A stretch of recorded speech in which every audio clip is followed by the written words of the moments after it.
देखने को मिला। वैसे तो कोई कॉन्सिक्वेंस नहीं था इस मैच का, डेड रबर जिसको कहते हैं, लेकिन अब पाकिस्तान का मीडिया ये क्लेम करता हुआ दिखाई दे रहा है कि सुपर ओवर का ड्रामा किया गया है ताकि इंडिया को मैच जितवाया जाए और इंडिया को बगैर हारे फाइनल खिलवाया जाए। लेकिन बिल्कुल जो थ्रिलर आपको एक चाहिए था, अच्छी क्रिकेट देखने को मिली, दोनों साइड्स ने बैटिंग बहुत अच्छी की। सबसे अच्छी चीज ये कि हमें आज एक सुपर ओवर देखने को मिला।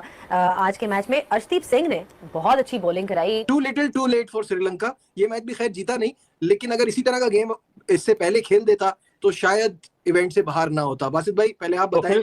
तो फिर पाकिस्तान बाहर होता भाई। नफरत है मुझे सुपर ओवर से। श्रीलंका अगर आप सुपर ओवर में सिर्फ 2 रन करोगे तो जाहिर बात है ब्रो आप नहीं जीत पाओगे। एक बार फिर से इट वाज अभिषेक शर्मा। मिसबा जिस किस्म के वो स्टार्ट देते हैं इंडिया को, उसके बाद पावर प्ले के बाद भी उनके लिए चीजें काफी आसान हो जाती हैं। That's what we seen throughout the tournament के वो एक फाउंडेशन कितनी इंपॉर्टेंट है जो ये सेट करके दे रहे हैं कि अब वो 200 भी उन्होंने कर लिया। इस तरह के प्लेयरों को ना फिर बॉलर को बहुत ज्यादा मेहनत करनी पड़ जाती है, जो चारों तरफ खेलते हैं, जिसके पास हर किस्म का शॉट हो ना। जैसे कुछ प्लेयर होते हैं जिनका मिड विकेट एरिया वगैरह स्ट्रांग होते हैं, वो ट्रैप हो जाते हैं, वो पकड़े जाते हैं। जो चारों तरफ खेलने वाले प्लेयर होते हैं ना, उनको बॉलर्स को बड़ा टफ टाइम मिलता है। मैं तो रेट करूंगा अभिषेक शर्मा से भी ज्यादा तिलक वर्मा। देखें दोनों डिफरेंट प्लेयर हैं। जी। अगर अभिषेक शर्मा स्टार्ट अच्छा नहीं देगा तो शायद तिलक वर्मा भी फंस जाएगा कहीं, लेकिन अब ये नहीं कह सकते 100% फंसेगा। सेंचुरी की हुई उसने भी T20 क्रिकेट में और बड़ी प्रॉपर शॉटिंग खेलता है। बैट कितना सीधा आता है, जिस तरफ खेलना होता है उस तरफ उसको नजर आ रहा होता है, कोई पाँव भी जा रहा होता है, उसके हाथ बहुत अच्छे चलते हैं, हेड बहुत स्टिल होता है। प्रॉपर प्लेयर है, उस पर काम हुआ है और वो यूवी को क्रेडिट जाता है इस बात का। मैं ये नहीं कहना चाहती हूँ कि हार क्या है जीत क्या है, अल्लाह करे जीत क्या है। जो जादू वो करते हैं हम भी कर लेते हैं। ये जबरदस्त बात। हम भी वो चिप लगा लेते हैं जो हम कहते हैं भाई वो उनके बैटों में वो चिप। बिल्कुल, अगर वो चिप लगाते तो ये लोग भी लगा ले, बट जीत जाएंगे। क्या मैच हुआ यार।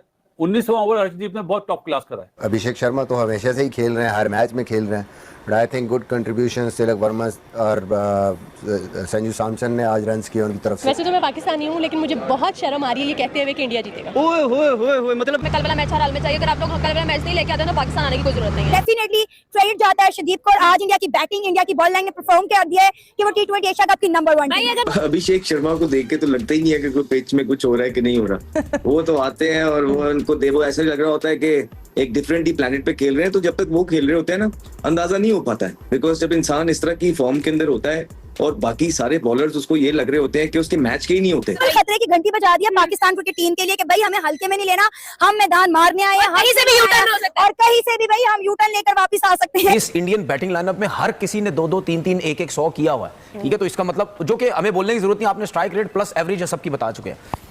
देखिए जो आप अभिषेक की बात कर रहे हैं ना, वो तो हमें क्लियर नजर आता है। स्पेशल जब स्पिनर बॉल करता है वो रूम देता है, पीछे हटता है, सीधा मारता है या कवर्स में खेलता है और उसके too little too late for Sri Lanka. ये मैच भी खैर जीता नहीं, लेकिन अगर इसी तरह का गेम इससे पहले खेल देता तो शायद इवेंट से बाहर ना होता। बासित भाई पहले आप बताएं। तो फिर पाकिस्तान बाहर होता भाई। हाँ, तो वैसे अगर इस तरह की परफॉर्मेंस कोई टीम दे रही है तो पाकिस्तान का तो बाहर होना बनता था, जैसे हम बैटिंग कर रहे हैं। देखो नजीब, इंडिया ये मैच हार चुका था सुपर ओवर से पहले, सही है? जी बिल्कुल। और credit goes to Varun Chakravarthy और कुलदीप, वो वापस गेम में लाए आउट करके। 2 आउट थे, 150 15 ओवर में 157 थे, 2 आउट थे। और निशांका और कुशाल मेंडिस जिस तरह खेल रहे थे ना, उसके 75 रन में 5 छक्के और 5 चौके थे निशांका के। और जब आज उसने 100 करे ना, जो इशारा करे, अगर आपने देखा हो, उसने उस इशारे में बहुत सारी चीजें उसने बता दी। तीसरा बैटर बना एशिया का जिसने सेंचुरी बनाई है। नंबर 1 पहली दफा किसने बनाई? विराट कोहली ने, नाम देखें आप। दूसरी सेंचुरी बनाई बाबर ने, लेकिन बाबर हयात है, वो हांगकांग वाला, कभी बाबर आजम ना समझे। और तीसरा ये बैटर बने। सही। क्या मैच हुआ यार। 19वां ओवर अर्शदीप ने बहुत टॉप क्लास करा है, जिसमें उसने 7 रन दिए, आखिरी बॉल वाइड करी।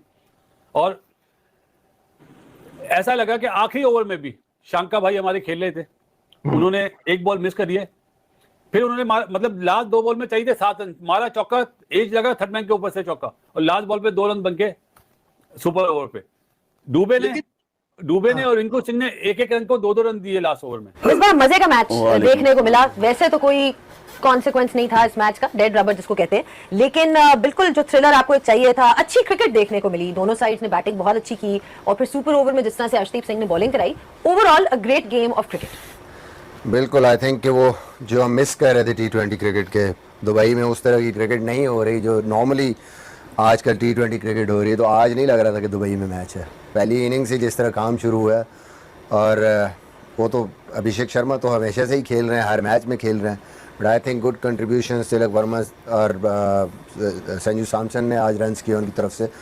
222 202 बिग टोटल इस मुझे अब याद नहीं है, शायद ये हाईएस्ट हो 20 ओवर में दुबई का, बट आई थिंक कि वो उस टाइम पे लग रहा था कि शायद मैच ऐसे नहीं जाएगा। जो इंडिया की बॉलिंग जिस तरीके से करती हुई आ रही है, उनके फास्ट बॉलर भी, उनके स्पिनर जिस तरह इम्पैक्ट डाल रहे हैं, लगता नहीं कि 160-70 तक भी कोई टीम जाएगी। But heads off to Sri Lankan batting. I think ज़बरदस्त किस्म की बैटिंग आज देखी हमने, और ऐसे लग रहा था बाकायदा इस किस्म की पिचेस नॉर्मली इंडिया में ऐसी बैटिंग होती है, पाकिस्तान की पिचेस पे ऐसे शॉट लगते हैं जिस तरह के आज उन्होंने शॉटें मारी हैं। निशांका आउटस्टैंडिंग, परेरा बाकायदा जो है ना, बाकायदा फेंटी थी T20 वाली। मैं तो रेट करूंगा अभिषेक शर्मा से भी ज्यादा तिलक वर्मा। देखें दोनों डिफरेंट प्लेयर हैं। जी। अगर अभिषेक शर्मा स्टार्ट अच्छा नहीं देगा तो शायद तिलक वर्मा भी फंस जाएगा कहीं, लेकिन अब ये नहीं कह सकते 100% फंसेगा। सेंचुरी की हुई उसने भी T20 क्रिकेट में, ठीक है। 300 किए हैं उसके साथ संजू सैमसन ने भी किए हैं, ठीक है। इस इंडियन बैटिंग लाइनअप में हर किसी ने 2-2, 3-3, 1-1, 100 किया हुआ है, ठीक है। तो इसका मतलब, जो कि हमें बोलने की जरूरत नहीं, आपने स्ट्राइक रेट प्लस एवरेज सबकी बता चुके हैं। देखिए जो आप अभिषेक की बात कर रहे हैं ना, वो तो हमें क्लियर नजर आता है। स्पेशल जब स्पिनर बॉल करता है, वो रूम देता है, पीछे हटता है, सीधा मारता है या कवर्स पे खेलता है और उसकी लगती है। और वो बैट्समैन जो वाकई जिसका कॉन्फिडेंस बहुत अच्छा है, और ऐसी पिच, मुझे तो हैरानगी है कि अगर हम ये कहते हैं कि यार ये पिचेस मुश्किल है, तो भाई ये कहां से मुश्किल, अभी तो मुश्किल पिचेस है ही नहीं।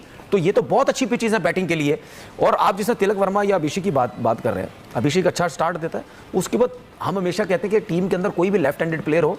अब तिलक वर्मा ऐसा है जिसकी एक तो एवरेज भी T20 में 50 की तकरीबन, उसके बाद वो जिस तरीके से बैटिंग करता है, वो स्पिनर्स को सारा उसकी उस लाइन लेंथ को ना वो किल कर देता है, ठीक है। इतना अच्छा टैकल करता है वो स्पिनर्स को, ठीक है। कितनी बॉलें मैंने देखी हैं जो आगे खेलने वाली है, वो बैकफुट पे जाके पीछे खेलता है, कर देता है, ठीक है। ऑन पे चला खेल लेता है, या मिड ऑफ पे खेल लेता है, या स्वीप शॉट्स खेलता है, फीट बड़े अच्छे यूज करता है। और आपने जैसा फास्ट बॉलर की बात की, देखिए फिर ऐसे किसी बैट्समैन, अच्छे बैट्समैन का कोई फायदा नहीं है, ठीक है, कि एक अच्छी बैटिंग पैराडाइज पिच के ऊपर अगर आप इतनी अच्छी खुली डुली क्रिकेट ना खेलें, तो फिर आप में और एक टैलेंटर में कोई फर्क नहीं है, या एक नॉर्मल बैट्समैन में कोई फर्क नहीं है।